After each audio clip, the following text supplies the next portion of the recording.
So, Ken Cheems is here with me, Professor Emeritus Ken Cheems of Birkbeck College, London, where I also met you 10 years ago, more than 10 years ago, 10 and a half years ago to be precise, when I audited for the first time your Nietzsche course while I was a student at King's. And a year later, I took your course for credit and I got a very good mark, which for some reason prompted you to remember me.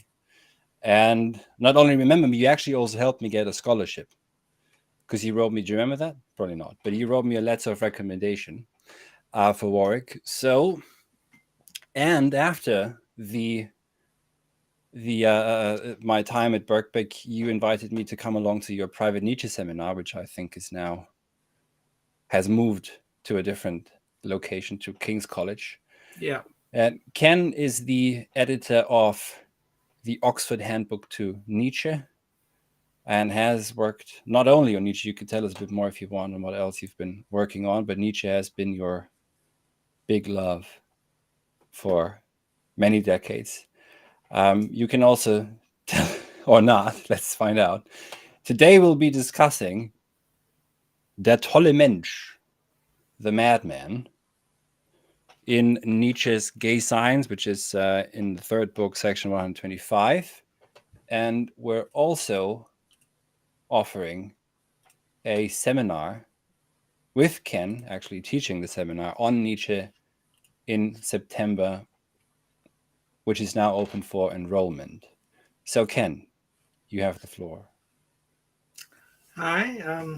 Hi to everyone out there who's listening. Nietzsche.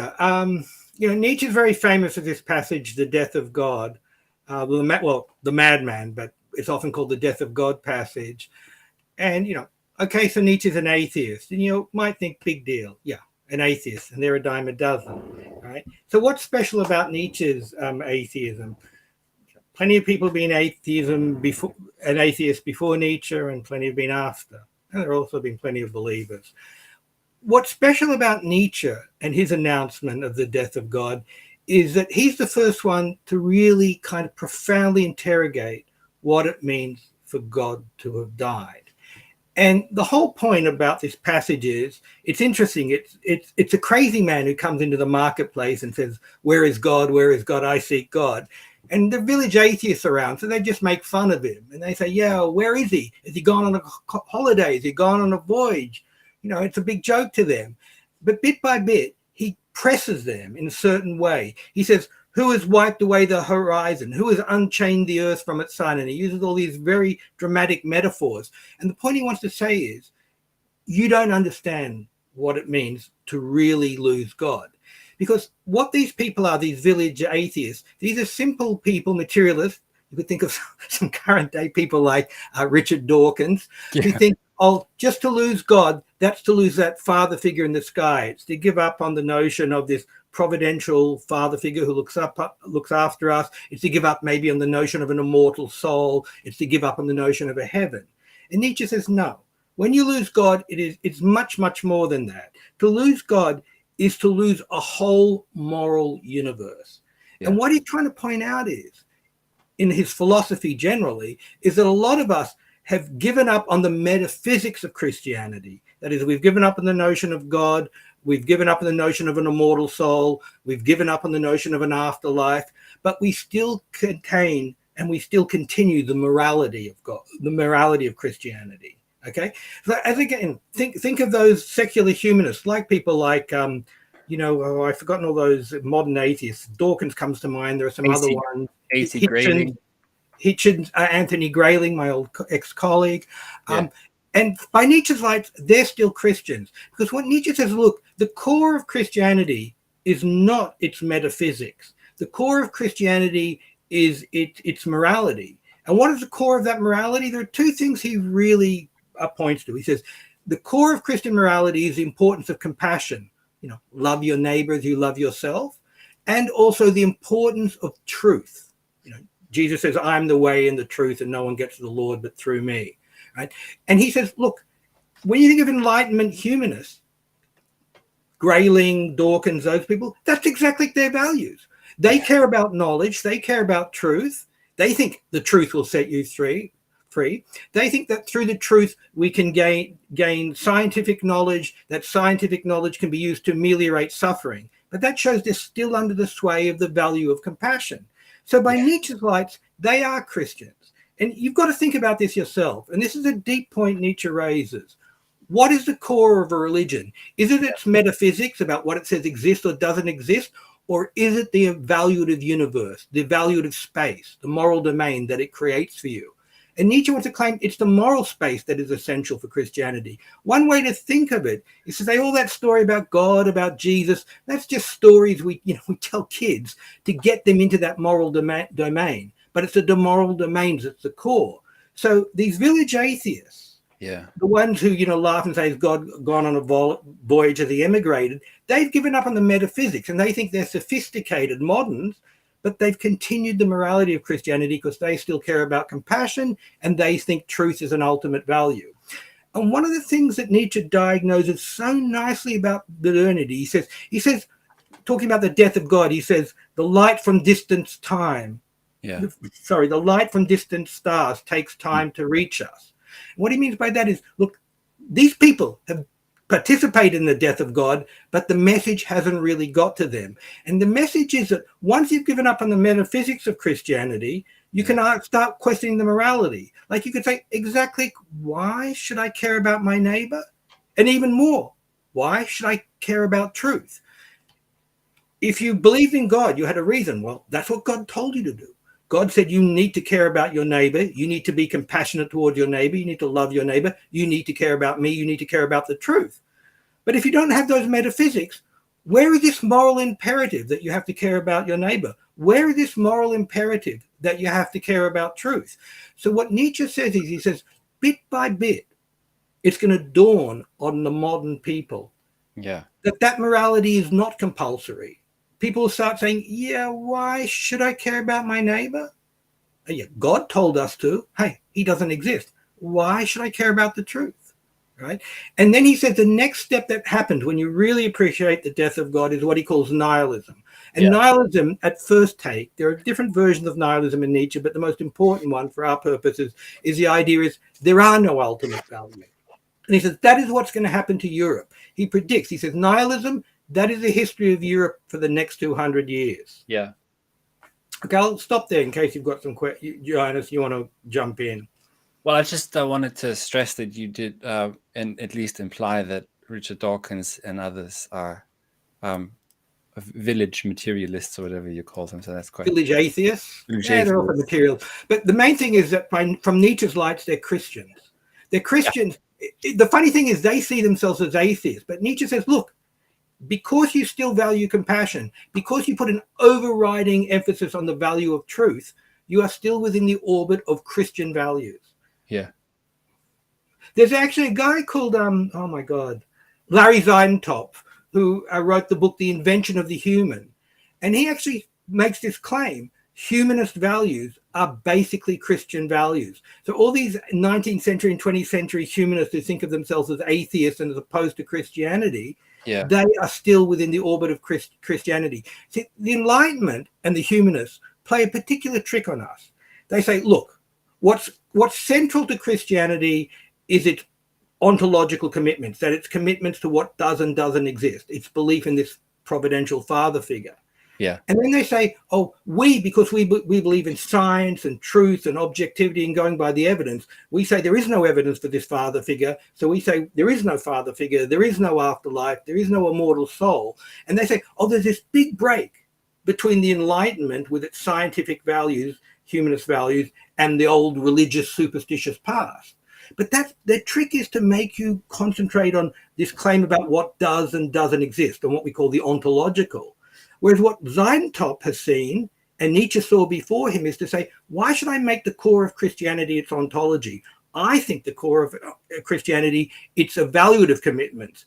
And you modern humanists, you people of the Enlightenment have exactly the same evaluative commitments. So you are Christians. Sure, but still that morality must be grounded in the ontology of God, Nietzsche would say. Well, Nietzsche's question, that's Nietzsche's point. He says, I can understand why those Christians said we have to be truthful, we have to have compassion, because they believed in this father figure who was telling them to do it and would punish them and reward them according to how they responded to those demands. But his point to people like Dawkins and to the Enlightenment people, why do you have those values? What is the basis? Tell me, what is your basis for valuing compassion? What is your basis for valuing truth? Now, as a matter of fact, someone like Dawkins can give you an answer. He can give you an evolutionary account of why we value truth. That is, if you didn't care about what was poisonous and what was nourishing, you'd die out pretty quickly. You wouldn't get to reproduce children. So there's an evolutionary story, but you'll notice that's just a causal story of how we came to value truth. It is not a justificatory story saying we should value truth, right? Yeah. And remember, it's one thing to value truth instrumentally because it helps me to survive. But that's not the Enlightenment's position. The Enlightenment's position is truth is sacrosanct. As Nietzsche says, everything should be sacrificed to the truth. Truth is a value that supersedes all other values. But as Nietzsche says, there you stand on moral grounds or moral religious grounds. So people like Dawkins and my old colleague Anthony Grayling, who think, truth über alles, everything should be sacrificed to the truth, that's not sanctified, that's not explained by evolution, that's already a moral religious commitment. And Nietzsche says it's a commitment we learned from Christianity. Great, thank you. So I'll just point this out quickly now, because now there's more people here. If you have questions for Ken, raise them in the chat. I will, if they fit well, just during the conversation, I'll point them out during the conversation. If they don't fit so well, we'll get to them at the end. I'd also like to say, if you have time on the 24th of September at 6 p.m. UK time, you can enroll in a live seminar with Professor Ken Cheems. I've never called you professor before.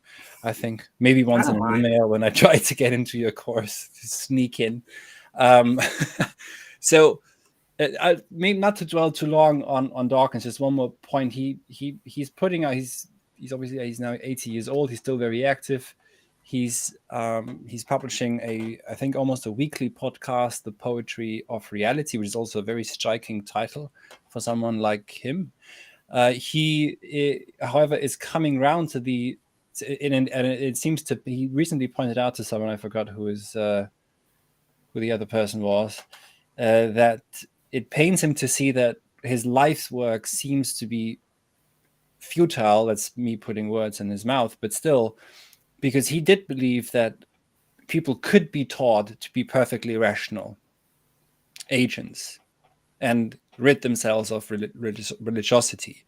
But he now finds that he's now coming around to the insight that there could be Ersatzreligion, Ersatzreligion, a replacement hypothesis, I think they referred to during the conversation.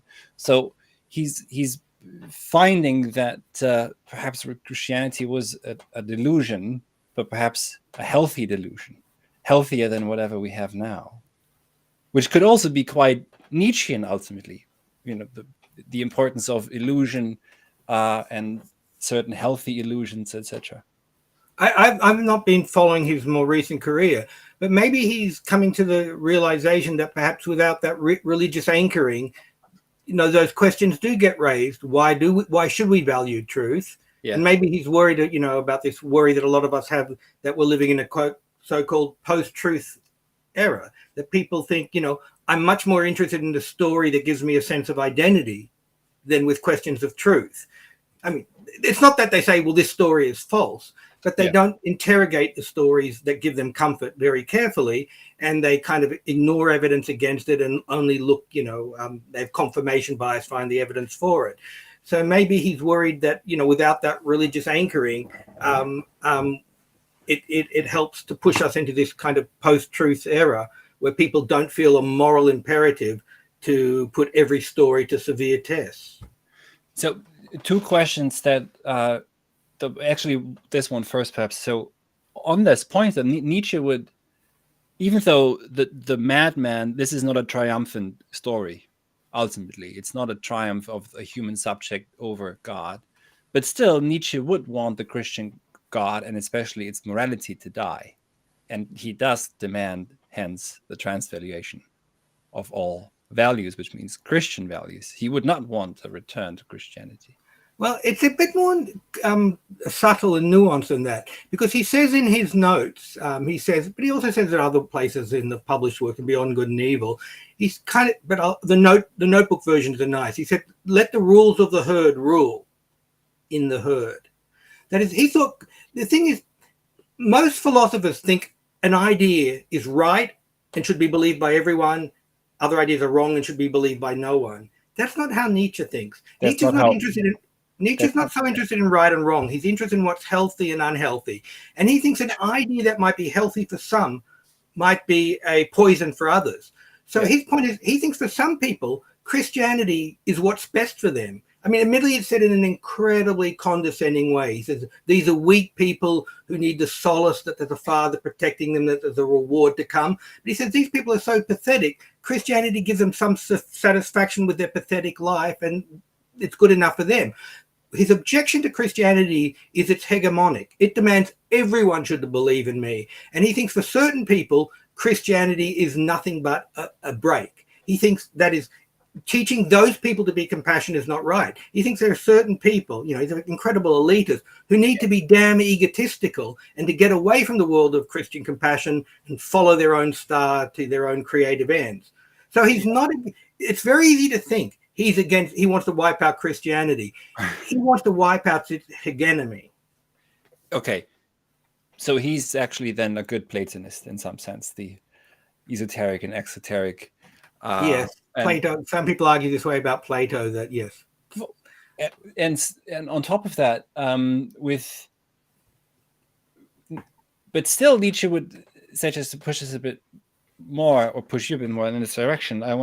Nietzsche does think that Christianity made Europe in a sense, but also made Europe weak. Sick. And sick is the word rather than weak. And that's because, he says he who reads me well reads me first and foremost as a psychologist. Yeah. And he diagnoses a certain psychology in Christianity. He thinks Christianity teaches us a certain kind of hatred of this world, hatred of our own nature. You have certain aggressive urges, you have certain sexual urges, and Christianity tells you those are an affront to God. And so it gets you to kind of repress, to use the Freudian term, and Nietzsche can be seen to a certain extent as a precursor of Freud, to get to repress certain parts of yourself. Yeah. And that makes you sick. He has this wonderful phrase in the preface to the genealogy in section 1, we are strangers to ourselves.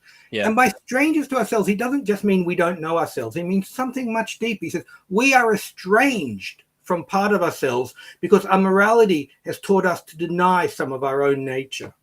So he thinks Christianity has made us sick, basically. And he says this over and over again in the third essay of the Genealogy of Morals, which talks about what are ascetic ideals. So maybe to step back a bit, because he doesn't give us the reason, he does say we have killed God, but I wonder how you think Nietzsche thinks that we have killed God. Yeah. Well, he never argues for or against God. He presumes he's talking to an audience who have already given up on God, right? Part of this is because he doesn't really think people are moved that much by arguments. He thinks, there's an educational background, there's an effective orientation, and the arguments people give for God or against God is really an afterthought. They're post hoc rationalizations.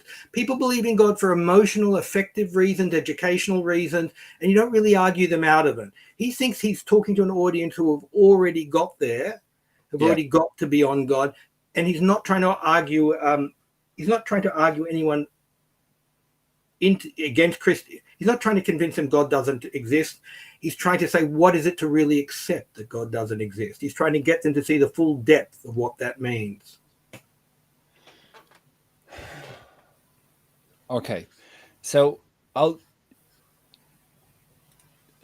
here's a question from Susan. I think that might be fit well here. Can you speak about Nietzsche's view of the Christian character? That's a statement. Yeah, I need a question.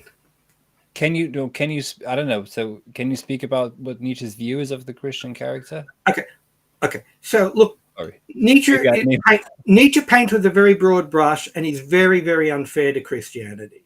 But he's kind of, and I think he knows he paints with a broad brush, and he knows he's unfair. But he thinks he's dealing with a disease, and he thinks to deal with the disease, he's got to use very, very strong rhetoric. Right. So he realizes Christianity is a very, very complicated affair. And in fact, Christianity has given us very creative people, including Nietzsche himself, because Nietzsche is partially a reaction to Christianity. In fact, at one point in his notes, he says, it's not that I wish Christianity wouldn't exist. After all, Christianity was a precondition for me, Nietzsche. Yeah, he's a megalomaniac. So he also he says it beautifully in the third essay of the genealogy of morals. I think it's 26 or section 25. He says, all great things bring about their own end. Yeah. But that's acknowledging that Christianity is a great thing. His claim is that Christianity imbued in us a will to truth, and eventually the will to truth gets us to pronounce through science that God doesn't exist. So sometimes he does, especially in the Antichrist, he paints with a very broad brush about Christianity. But this is what he's really thinking. He's thinking for a lot of, first of all, there are 2 points about Christianity. One is Christianity has taught many people to eviscerate their own nature, to reject part of their own nature. And secondly, and this is a very important point that people often miss out on, he thinks for a lot of us, Christianity can no longer anchor us. It's like Christianity was a great thing in its time. It provided meaning. He says in the genealogy of morals, for 2,000 years, Christianity was the only thing that helped us ward off in the West suicidal nihilism. So Christianity, all power to it, it gave us a meaning, but that meaning no longer grips us. So 2 complaints. One, that meaning can no longer grips us, but 2, that meaning also meant a certain amount of self-evisceration. Now, in fact, look, if he wanted to paint a broader picture, he'd say Christianity doesn't tell us our nature is bad, because our nature is created by God, and that would mean God has done something bad. So officially, Christianity doesn't repudiate our nature. In fact, that would be a sin. That would be blaspheming against God, because God created this nature. We didn't create it ourselves. But nevertheless, what Nietzsche is cottoning onto is, he says, a lot of folkish Christianity, not high Christianity as preached by the church, does tell us, oh, your lustfulness is sin, that your aggressiveness is sin. You need to repress those. I mean, Freud tells a similar story, but doesn't put it just down to religion. He says civilization and its discontent. He says the very demands of civilization demand a certain kind of self-evisceration, and Christianity continues that, says Freud. Well, Freud is borrowing from Nietzsche. That's exactly the point Nietzsche says. Nietzsche says the very constraints of civilization demand a certain kind of self-renunciation of instinct. And Christianity moralizes that. It's one thing to renounce your instincts because you say, look, I'm not going to act on this because this will have bad effects. People will be angry with me if I act on these instincts. It's another thing to say those very instincts are wrong. That's a kind of self-repudiation. So he thinks the renunciation that civilization demands is moralized by Christianity, and he thinks that turns it into a pathology. But he also knows, Christianity gave us infinite riches. But, he can't tell that part of the story, because what he's trying to do is he's trying to motivate his people to look beyond Christianity. And being nuanced won't help them see, won't help this, what he really might be called an effective reorientation. So maybe on this, here's a question. It goes a bit in that direction. Let me find it again. What did Nietzsche mean by channeling one's instincts? That's a great question. Okay, but that is one of your strong suits, I remember. Yeah. Okay, so that is exactly. I mean, it really helps to use the Freudian model here, and Nietzsche actually had Freud's model in this sense before Freud, and gave a better account of what Freud called sublimation than Freud did. Okay, so here's one version. You have various drives, various instincts, aggressive instincts, sexual instincts, whatever, or drives, if you want to call them that. Nietzsche used the word trieb, which is better translated as drive, and that's actually what Freud used. It just got mistranslated in English as instinct. Yeah. You've got these various drives, and one thing to do is I'll put 3 words on. One is suppress them. Like right now, I've got a really strong drive or desire for a glass of water. right? But I'm not going to do it because I want to continue talking to you guys. So I'm not repudiating that. I'm just for the moment suppressing it. I'm not telling myself I'm wrong to want a glass of water. I'm just going to choose to go with my intellectual drive rather than my hunger or thirst drive, right? So that's called suppression. Repression for Nietzsche is when you tell yourself, oh, I shouldn't have that drive in the first place. There's something wrong with me wanting water. Well, no one tells themselves that, but there is something wrong with me wanting to dominate other people or stuff like that. So that's repression. And then he says, what happens in repression is eventually you push the drive so much down that you're no longer even conscious of it. You really believe yourself, oh, I just want to love my neighbor. You fool yourself, you self-deceive. And what Nietzsche says is, look, obviously we can't just act on those aggressive drives. We can't all be beating each other to death or whatever. So, just like Freud in Civilization and his discontent, he says we need some control over the drives. But what Nietzsche says is, rather than repress them, where they'll come up and have various horrible manifestations like neuroticism or anxiety or whatever, we should learn to sublimate them. That means to redirect them towards some other goal. The goal that Nietzsche cares about most is artistic and, if you like, scientific creation. Yeah. So Nietzsche says, look, those aggressive drives, maybe you can, instead of repressing them and first telling yourself they're bad, they're affront to God or whatever, and then pushing them out of your consciousness completely, comes of, I just love my neighbor, I have no aggressive instincts. You redirect them into creativity. Michelangelo attacks the marble. His aggressiveness can be taken out on the marble, and then he creates a great work of art. So basically, and Freud has the same model. Freud says really creative people take their sexual energy and they don't repress it so it comes out in some skin rash or some other neurotic symptom or some obsession, OCD or whatever. They redirect it towards artistic creation. So that's what Nietzsche wants you to do. He thinks that not everyone. He thinks some people are only, all they can deal with is repression and Christianity is good enough for them. But for the really great ones, the potentially creative people, they need to harness their drives, not express them willy-nilly, because then they'll be going in a million different directions or no direction at all. They need to harness them to some goal. And that's called sublimation. Ooh. And it's led by the master drive. Okay, this is Johannes is getting into details. There's a question about whether you consciously sublimate, do I choose the goal, and that was Freud's problem, because Freud had Nietzsche has a plethora of drives. Freud has a very simple, much more simple architecture. So he's a thing called the ego. And then the question is, who does the suppressing? Who does the suppressing of the id, as he calls it, the sexual and aggressive drives, etc. He has this thing called the superego, which is the internalized moral conscience of the society, of your parents, and the ego. Whereas Nietzsche says, actually, it's not the I, this ego, that does the repressing. Yeah. It's actually drives battling each other, because every drive wants to be master, right? And some drives deal with other drives by pushing them down. And here he's borrowing from Schopenhauer. He says your consciousness is just a tool. When you complain about a drive, Nietzsche says in Dawn 119 or 109 or whatever, it's one drive complaining about another.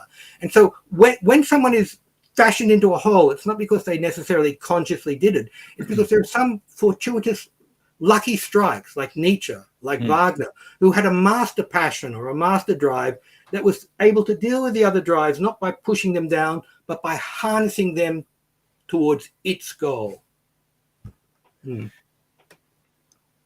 So, where is it again that Nietzsche says that the Übermensch is Caesar with the soul of Christ? Is it in the notes, or is it in Ecce Homo?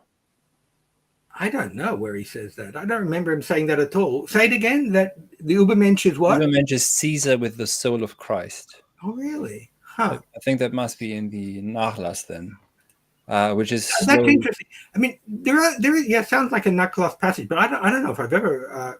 I could be misremembering, but I don't know if I've ever read that passage, frankly. But one of the things he says about Jesus is he says Jesus was a free spirit, and he admires free spirits.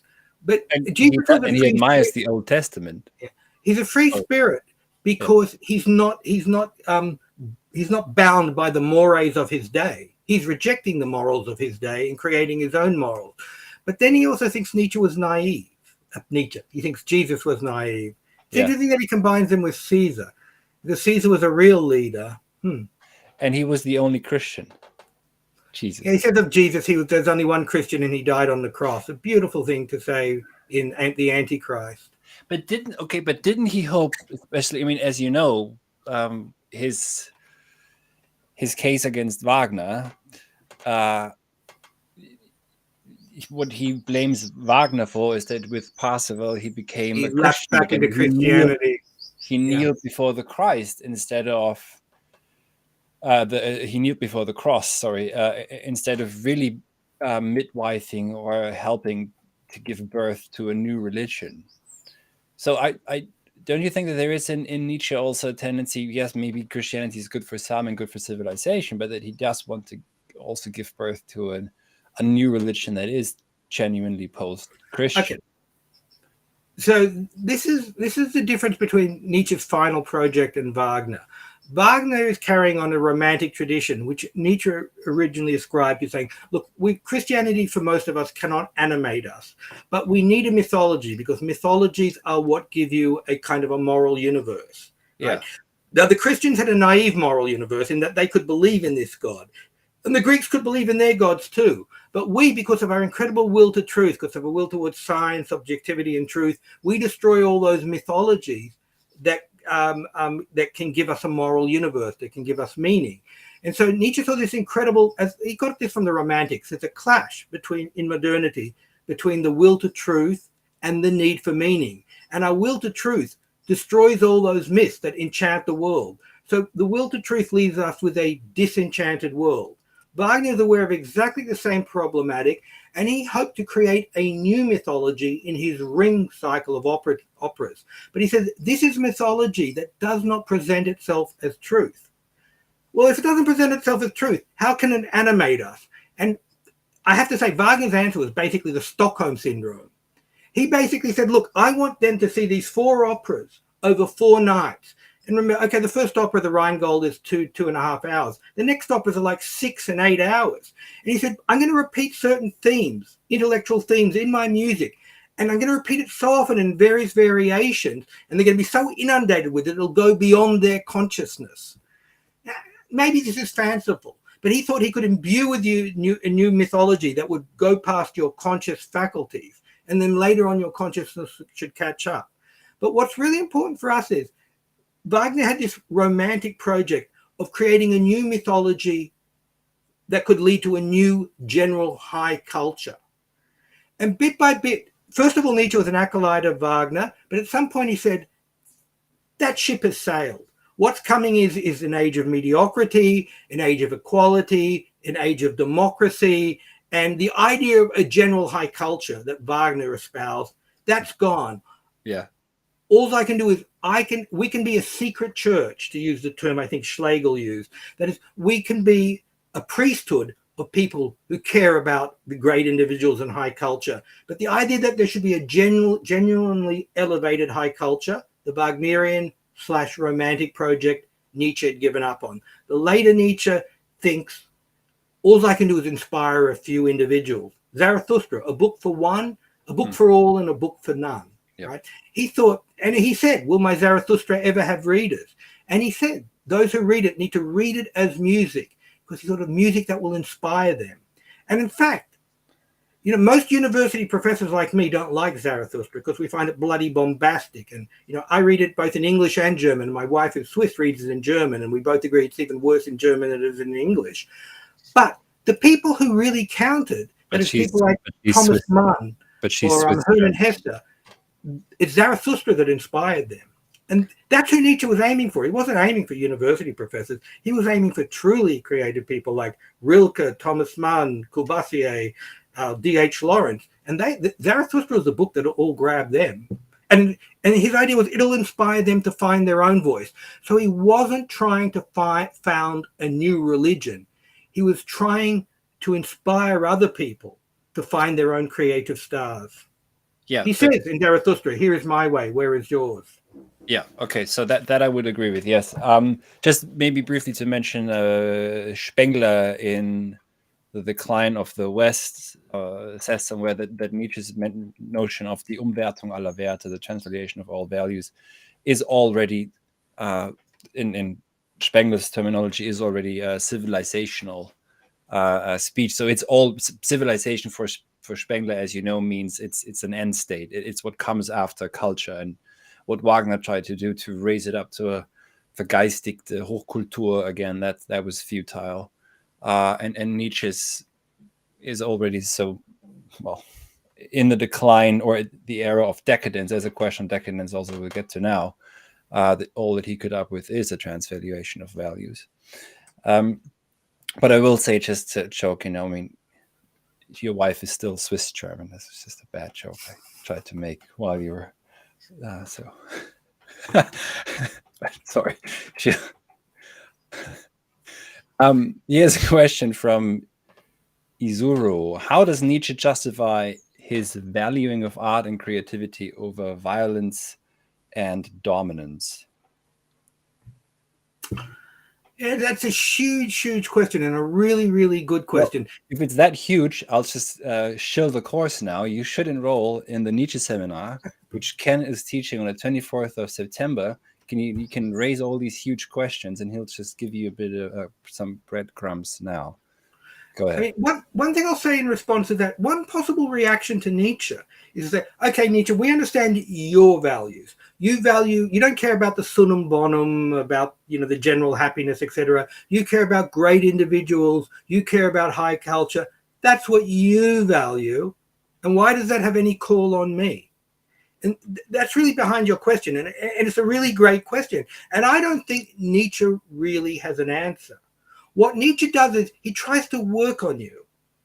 He tries to make the kind of concern about the sunum bonum look small and petty and self-serving. In the Genealogy of Morals, he talks about these slave values. And these slave values, they hide behind love of thy neighbor, etc. And he says these are people who are just scared of the world, feel weak in the world, and they know it's safer for them if they have a world where everyone looks after everyone else. So he tries to change your affective orientation. He tries to make these values look kind of self-serving and manipulative and dishonest.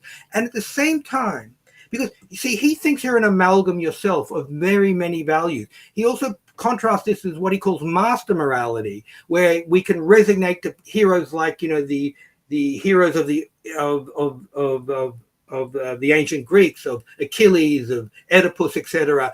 And we can see these people who are egotistical and heroic in a way, and we can resonate to them. So he thinks you're an amalgam of historical values, and by making those Christian values look kind of sickly and self-protective and manipulative, that kind of free up the space, at least for some of his readers, to acknowledge other possible values. But yeah, it's always a possibility for someone to react to Nietzsche, exactly as I think was behind this question, saying, what is compelling about your values? And I don't think Nietzsche has an answer, because he doesn't think these values should be compelling for everyone. He thinks these are the values that are good for creative people. That creative people should value great individuals, should value creativity. But he's not suggesting these should be universal values.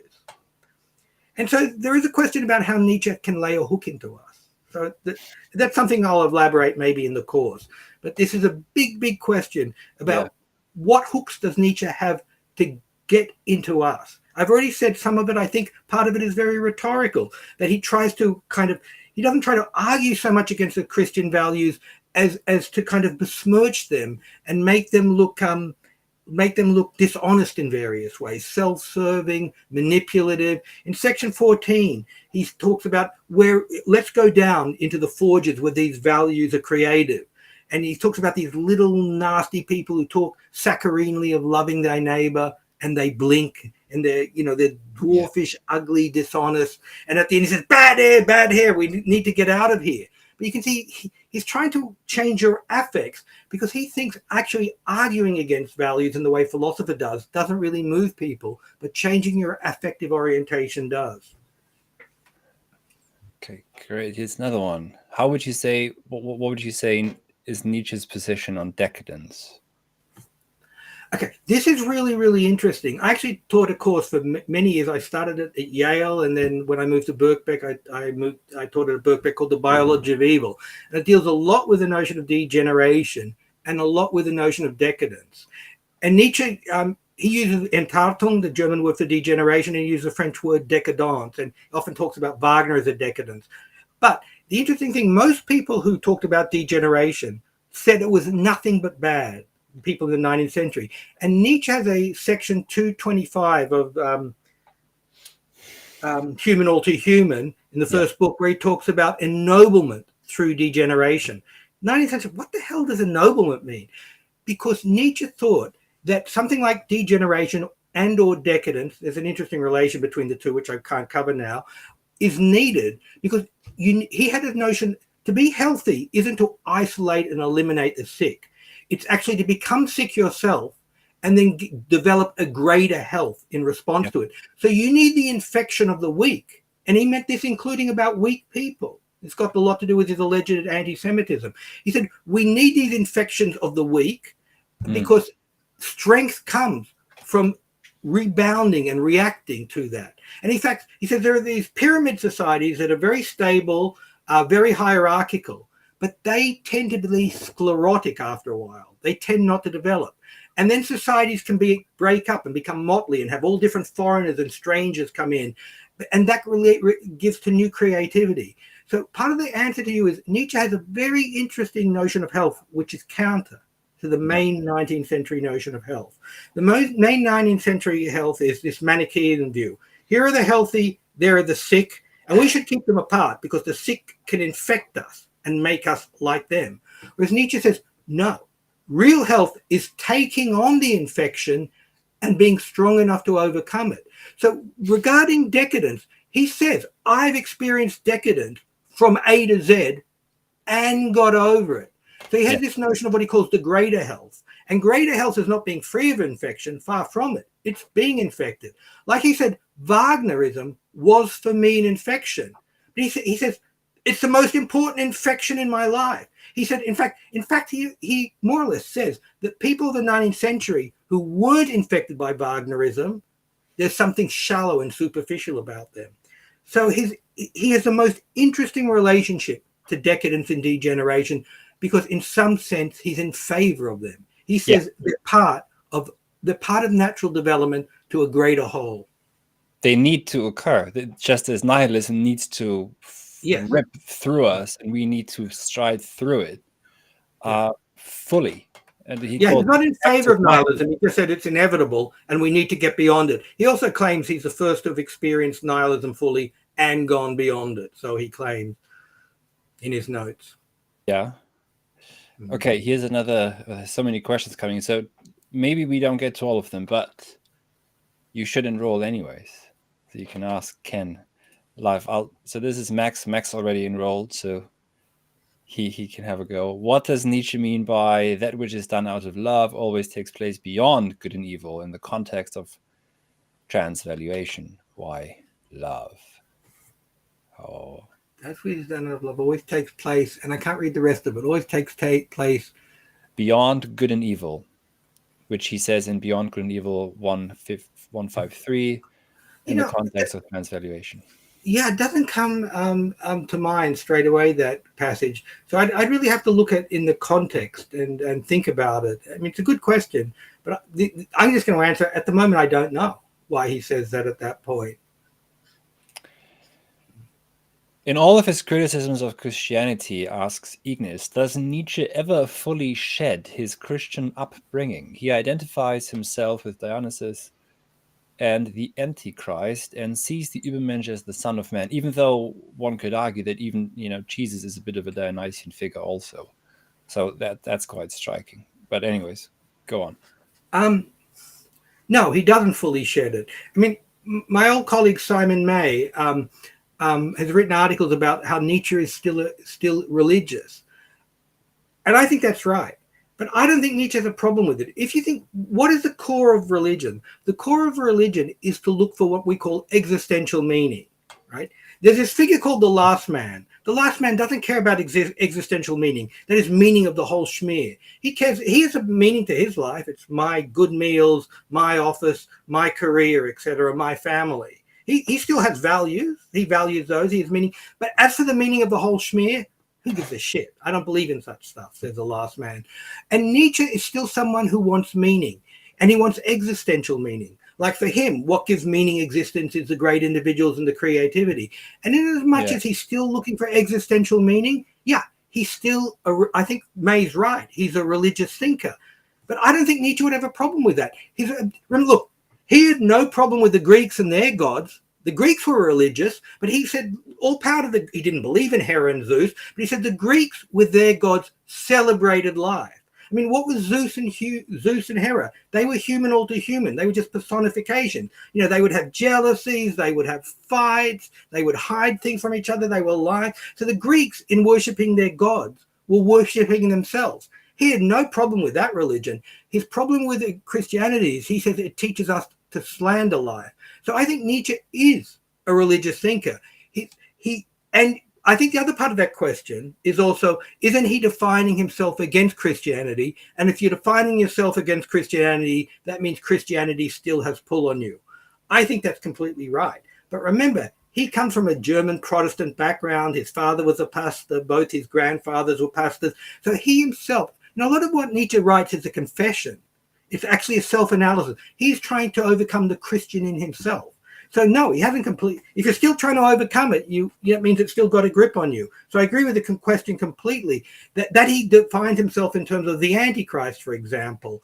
That he calls his biography Ecce Homo, which is what Pilate said to Jesus. There's obviously certain kind of identifications there and disidentification. So he's defining himself against Christianity, which means Christianity still has a grip on him. But that's because he thinks Christianity still has a grip on us, not in its metaphysics, but its values. Yeah, great. Okay. Max again. What do you think is the biggest problem philosophers have in really understanding Nietzsche? Is there anything in particular that philosophers must keep in mind when closely reading Nietzsche? I think I don't know who he really means here, but maybe he means academics. Janis and I have talked a bit about this, about academics' understanding of Nietzsche. I'll tell you something I was just telling Johannes. I just was reading Stefan Zweig's book on Nietzsche. It's part of a book called The Demon, or I've forgotten the full title, and it deals with Kleist, Hölderlin, and Nietzsche. But the Nietzsche part has been exerted as a separate book. It's kind of a bit repetitive. It's a bit boring. But he doesn't talk about any of the doctrines of Nietzsche, except he briefly mentions in passing that Nietzsche thinks Christianity taught us to repudiate this, the one and the only world. But he basically says what's interesting about Nietzsche is just the expression of the person, the creation of the very character Nietzsche. And the thing about philosophy professors, academics, is they are interested in getting doctrines out of Nietzsche. And Zweig thinks that's the dead part of Nietzsche. That's the part that's not really interesting. There is actually an academic who runs this very line in his book. There's an academic called Alexander Nehamas, who was one of my old teachers, and he wrote a book, Nietzsche, Life as Literature. And one of the things he said in that, Nietzsche's real work was not this doctrine or that doctrine, not the death of Christianity, not that we still have Christian values, but really, in his works, he's creating the character Nietzsche. And that's what Nietzsche cared about. Nietzsche cared about great people who create themselves as characters. Philosophy professors don't exactly hack that line. They're not exactly creating great characters. So this is a question whether, Nietzsche puts it very funnily in Ecce Homo. He says, when I was talking about Wagner and when I was talking about Schopenhauer, wherever I wrote about them, you could put in the name Nietzsche. I was really talking about myself. Now that's an exaggeration, but I think what he's getting at is what I was really interested in doing is creating the character Nietzsche. And one of the ways you create a great character is by taking on other great people in the canon. So I take on people like Schopenhauer. I take upon Nietzsche and Wagner, not because I ultimately want to show them wrong, but because that's how I create my own space. That's how and I take on Jesus and I take on Paul. That's how I create the character Nietzsche. So maybe all of us philosophy professors who are mining him for this doctrine and that doctrine are missing the point. The point is he's meant to be an example of someone who created himself, and he wants to, and he also hopes to be one of those members of the pantheon, and he hopes to inspire other people, not lame philosophy professors who will never be part of the canon that he cares about. Here's Too a much question. self-deprecation there, probably. Okay. Here's a question by Harris. Did Max Stirner's philosophy influence the philosophical thinking of Friedrich Nietzsche? That's the ego and its, what's it called? The ego and itself or something? How does it translate in English? Ego and its own. It's ego on its own. Thank you. Not its, yeah. I don't think he had that big of a knowledge of Stirner. The Stirner book is, it's a bit repetitive too, and it's a bit superficial. He would have had knowledge of Stirner. I'm not so clear he actually read Stirner. But it is true that Nietzsche is a champion of a certain kind of what he thinks of as of healthy egoism. Not for everyone. He thinks, certain people should be devoted to the sunum bonum, but he wanted to promote egoism in certain people. And he thought, you can, the famous case that Bernard Williams, Gauguin, abandoned his family, abandoned his duties to go off in Hawaii and have sex with underage girls, and he's on the crossed off verboten list at the moment. But he also created this great art. And so the question is, morally, did he do the right thing abandoning his family to, from a Christian moral point of view? Probably not. From a Nietzschean universe that values great art and great creativity, he did the right thing. Nietzsche cared about inspiring egoism in some, and that's why he was against the religion of compassion. He called, Schopenhauer, ultimate value is compassion. Schopenhauer also an atheist, but also continuing Christianity, because he finds a secular form of Christianity saying the highest morality is a morality of compassion. Nietzsche said, well, compassion should rule for some, but for everyone, for a Gauguin to be ruled by compassion would be, for Nietzsche, a huge mistake. Gauguin needs to be egotistical and selfish and go out and, paint this great art. So we won't repeat the decade-old discussion whether pity or compassion is the proper translation for Mitleid. But I think it varies. Yeah, it varies. That's true. Like the nobles. The nobles do not have compassion for the slaves, but they pity them, because compassion normally moves you to try to do something. With they don't think there shouldn't be slaves. The nobles, the masters, think, yeah, we need slaves. They're the ones who do the shit work. They're the ones who polish our armor and get us crops and bring in the food, etc. And so we pity them because they have very ordinary lives. I'm trying to think of what Andrew. They are not doing well. They are doing badly, but we need people to do badly so we can do well. So they pity them, but they don't have any compassion for them. Compassion normally moves you to try to help the person you feel compassion for. The nobles had no compassion for the slaves. They just had pity for them. Anyhow, it's a big topic. We should be harsher toward Protestants than Catholics in Antichrist. If Nietzsche is specifically critical of Protestantism, what did he find more palatable about Catholicism? Okay, so this, first of all, you got to remember he comes from a Protestant background, so one will like to overcome one's background. So he's real. It's not the Catholics who screwed him up with his Christianity. It was the Protestant version of it. But he has various things to say about Protestantism. First of all, Catholicism allowed for a hierarchy. Think of the Pope, the princes of the church, right? It wasn't egalitarian. You see, one of the things is when Nietzsche's railing against Christianity, I've written a piece, actually, it's called Who Are Nietzsche's Christians? Yeah. And I say, when he's railing against Christians, he doesn't mean them. He means us, because he thinks Christianity has really only come to existence in the 19th century. Funnily enough, often promoted by atheists, people like Anthony Grayling in the 20th and 21st century, people like Dawkins. They're the real Christians, because they're the ones who are promoting these kind of secular, humanist, liberal values of democracy, equality, egalitarianism. And he says, see, Christianity, especially Catholic Christianity, preached all that stuff, but never practiced it. It's only now, in this secular age, in the 19th, 20th, 21st century, that we're actually practicing it. And he thinks that's making for a world of flatness, of sameness, of mediocrity. So one of the contrasts is the Catholics and the Protestants. The Catholics, love thyself as thy neighbor, but they were clearly hierarchical. They clearly had a pathos of distance, as he likes to say. But it's Protestantism that you get the full-on impetus towards we are all children of God, we are all beloved of God, each of us has an infinite soul of value, everyone is worthy of respect, everyone's opinion should be heard. So it's Protestantism that naturally segues in its secular form into modern liberal democratic egalitarian values that he thinks makes the world flat in a certain sense. Well, that leads to, as others have called it, the end of history and the last man. Yeah. Last man, yes, he does think. Nietzsche doesn't believe in the end of history, and neither does Fukuyama anymore. He acknowledges that was a mistake. Took him long enough, though. So I'll say this: we've been here almost an hour. We don't want to keep you too long. I think we've gotten to all questions that I think you can answer just without any additional. I mean, you can answer anything on Nietzsche, I suppose, but I think I've gotten to all of them anyway. So we are offering a 2-hour seminar, which who knows what Ken will do. If he goes over, then he goes over. That's fine. It'll be on the 24th of September, which is a Sunday, from 6 to 8 p.m. UK time, which is 1 to 3 p.m. Eastern Standard Time. You can enroll now. The link to do so is this one. And it's also in the description of this video. If you know anyone interested in Nietzsche, just let them know. Send them this video and this link. So I host the session, but Ken is teaching. So you can ask Professor Cheems questions then.